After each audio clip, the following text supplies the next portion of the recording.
Hello friends, welcome to Lakshmi world YouTube channel.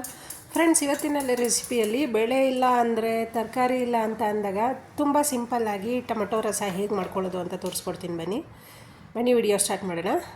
ಮೊದಲಿಗೆ ಒಂದು ಪಾತ್ರೆಯಲ್ಲಿ 2 ಸ್ಪೂನ್ ಆಗೋಷ್ಟು ಆಯಿಲ್ ಹಾಕ್ಕೊಳ್ಳೋಣ. ಬೇಳೆನೂ ಬೇಕಾಗಿಲ್ಲ, ಯಾವುದೇ ತರಕಾರಿನೂ ಬೇಕಾಗಿಲ್ಲ. ಎಲ್ಲಾದರೂ ಹೋಗಿ ಬಂದು ಟಯರ್ಡ್ ಆಯಿತು ಅಂದರೆ ತುಂಬಾ ಸಿಂಪಲ್ಲಾಗಿ ಹಾಗೆ ರುಚಿಯಾಗಿ ಸಾಂಬಾರು ಮಾಡಿಕೊಂಡ್ರೆ ಬಿಸಿ ಬಿಸಿ ಅನ್ನಕ್ಕಂತೂ ತುಂಬ ಸಖತ್ತಾಗಿರುತ್ತೆ. ಆಯಿಲ್ ಹಾಕೊಂಡ್ಮೇಲೆ ಒಗ್ಗರಣೆಗೆ ಅರ್ಧ ಸ್ಪೂನ್ ಸಾಸಿವೆ ಹಾಕ್ಕೊತಾ ಇದ್ದೀನಿ. 1 ದಪ್ಪದ ಈರುಳ್ಳಿನ ಉದ್ದುದಾಗಿ ಕಟ್ ಮಾಡಿ ಹಾಕ್ಕೊತಾ ಇದ್ದೀನಿ. ಈರುಳ್ಳಿ ಸ್ವಲ್ಪ ಫ್ರೈ ಮಾಡ್ಕೊಳ್ಳೋಣ, ಯಾಕಂದರೆ ಹಸಿ ಸ್ಮೆಲ್ ಬಂದರೆ ಚೆನ್ನಾಗಿರಲ್ಲ. ಹಾಗಾಗಿ ಸ್ವಲ್ಪ ಹಸಿ ವಾಸನೆ ಹೋಗೋ ತನಕ ಫ್ರೈ ಮಾಡ್ಕೊಳ್ಳೋಣ. ಸ್ವಲ್ಪ ಕರಿಬೇವು ಹಾಕ್ಕೊಳ್ಳೋಣ. ಹಸಿ ಕರಿಬೇವು ಹಾಕೋದ್ರಿಂದ ಸಾಂಬಾರಂತೂ ತುಂಬಾ ಘಮ ಬರ್ತಾ ಇರುತ್ತೆ ಒಗ್ಗರಣೆನಲ್ಲೇ.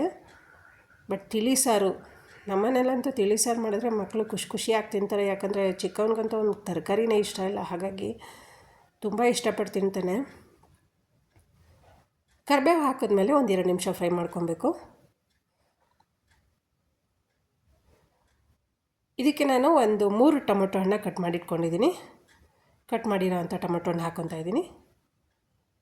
ಫಾರಮ್ ಟೊಮೊಟೊ ಹಣ್ಣು ಯೂಸ್ ಮಾಡ್ತಾಯಿದ್ದೀನಿ ನಾನು.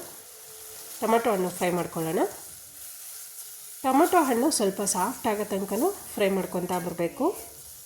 ನಿಮಗೇನಾದರೂ ಬೇಗ ಸಾಫ್ಟ್ ಆಗಬೇಕು ಅಂದರೆ ಸ್ವಲ್ಪ ಉಪ್ಪು ಹಾಕ್ಕೊಳ್ಳಿ. ಉಪ್ಪಿನ ಪುಡಿ ಹಾಕಿದ್ರೆ ಬೇಗ ಸಾಫ್ಟ್ ಆಗುತ್ತೆ. 1 ಸ್ಪೂನಷ್ಟು ಸಾಂಬಾರು ಪುಡಿ ಹಾಕ್ಕೊಂಡು 1/4 ಸ್ಪೂನಷ್ಟು ಅರಿಶಿನ ಪುಡಿ ಹಾಕ್ಕೊಂಡು ಮಿಕ್ಸ್ ಮಾಡ್ಕೊತಾ ಇದ್ದೀನಿ. ನೀವಿಲ್ಲಿ ಸಾಂಬಾರು ಪುಡಿನ ನೀರಿನಲ್ಲೂ ಕಲಿಸ್ಬಿಟ್ಟು ಬೇಕಾದರೆ ಹಾಕ್ಕೊಬೋದು. ನಾನು ಹಾಗೆ ಪೌಡ್ರನ್ನು ಉದುರಿಸ್ಕೊಂಡಿದ್ದೀನಿ. ಈಗ ನೀರು ಮಿಕ್ಸ್ ಮಾಡಿಕೊಂಡು ತಿರುಗಿಸ್ಕೊತಾ ಬರೋಣ. ನಿಮಗೆ ಸಾಂಬಾರು ಎಷ್ಟು ಬೇಕು ಅಂದರೆ ನೀವು ಖಾರ ಹಾಕಿರ್ತೀರಲ್ವ, ಅದ್ರ ಮೇಲೆ ಡಿಪೆಂಡು. ಎಷ್ಟು ಬೇಕೋ ಅಷ್ಟು ನೀರು ಮಿಕ್ಸ್ ಮಾಡ್ಕೊಳ್ಳಿ.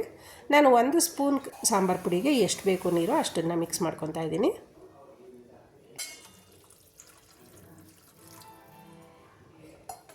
ಮಿಕ್ಸ್ ಮಾಡ್ಕೊಳ್ಳೋಣ. ಇವಾಗ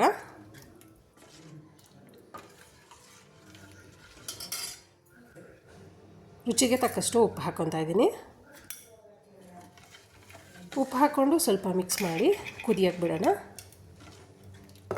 1-2 ಕುದಿ ಚೆನ್ನಾಗಿ ಕುದಿ ಬರಬೇಕು. ಯಾಕಂದರೆ ಉಪ್ಪು ಖಾರ ಹುಳಿ ಎಲ್ಲ ಚೆನ್ನಾಗಿ ಬೇಯಬೇಕು. ನೋಡಿ, ಕುದಿ ಬರ್ತಾಯಿದೆ. ಕುದಿ ಬಂದ ನಂತರ ಸ್ವಲ್ಪ ಕೊತ್ತಂಬರಿ ಉದುರಿಸ್ಕೊತಾ ಇದ್ದೀನಿ. ಜೊತೆಗೆ ಕಾಯಿ ತುರಿ ಸ್ವಲ್ಪ ಹಾಕ್ಕೊತಾ ಇದ್ದೀನಿ.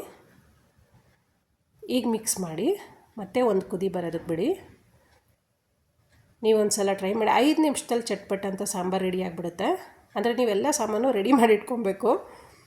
ಟೊಮೊಟೊ ಹಣ್ಣು ಈರುಳ್ಳಿ ಕಟ್ ಮಾಡಿ ಇಟ್ಕೊಂಡ್ರೆ ಸಾಕು. 5 ನಿಮಿಷದಲ್ಲಿ ಪಟ್ ಅಂತ ಸಾಂಬಾರು ರೆಡಿ ಮಾಡ್ಕೊಂಬಿಡ್ಬೋದು. ನೋಡಿ ಫ್ರೆಂಡ್ಸ್, ಟೊಮೊಟೊ ರಸ ಅಂತೂ ಎಷ್ಟು ಬೇಗ ರೆಡಿ ಆಯಿತು. ಫ್ರೆಂಡ್ಸ್, ಯಾರಾದರೂ ಹೊಸದಾಗಿ ನನ್ನ ಚಾನಲ್ಗೆ ಬಂದಿದ್ದರೆ ಪ್ಲೀಸ್ ಸಬ್ಸ್ಕ್ರೈಬ್ ಮಾಡ್ಕೊಂಡು ನೋಡಿ. ಹಾಗೆ ಬೆಲ್ ಬಟನ್ ಕ್ಲಿಕ್ ಮಾಡಿ ಆಲ್ ಅಂತ ಸೆಲೆಕ್ಟ್ ಮಾಡ್ಕೊಳ್ಳಿ. ಹಾಗೆ ವಿಡಿಯೋ ನಿಮ್ಗೆ ಇಷ್ಟ ಆಗಿದರೆ ಪ್ಲೀಸ್ ಲೈಕ್ ಮಾಡಿ, ಶೇರ್ ಮಾಡಿ, ಸಬ್ಸ್ಕ್ರೈಬ್ ಮಾಡಿ. ಹಾಗೆ ನಿಮ್ಮ ಫ್ಯಾಮಿಲಿ ಮೆಂಬರ್ಸ್ಗೂ ಶೇರ್ ಮಾಡಿ. ದಯವಿಟ್ಟು ವಿಡಿಯೋ ನೋಡಿದ್ಮೇಲೆ ರೆಸಿಪಿ ಹೇಗೆ ಬಂತು ಅಂತ ಕಮೆಂಟ್ಸಲ್ಲಿ ಹಾಕಿ. ಯಾಕಂದರೆ ನೀವು ಹಾಕೋವಂಥ ಕಮೆಂಟ್ಸ್ಗಳು ನಮಗೆ ಮುಂದೆ ಹೆಚ್ಚು ವಿಡಿಯೋ ಮಾಡೋದಕ್ಕೆ ಮೋಟಿವೇಶನ್ ಸಿಕ್ತಂಗೆ ಆಗುತ್ತೆ. ಅದಕ್ಕೋಸ್ಕರ ಆಯಿತು ಫ್ರೆಂಡ್ಸ್, ಬನ್ನಿ ನೆಕ್ಸ್ಟ್ ವಿಡಿಯೋದಲ್ಲಿ ಸಿಗೋಣ. Thank you.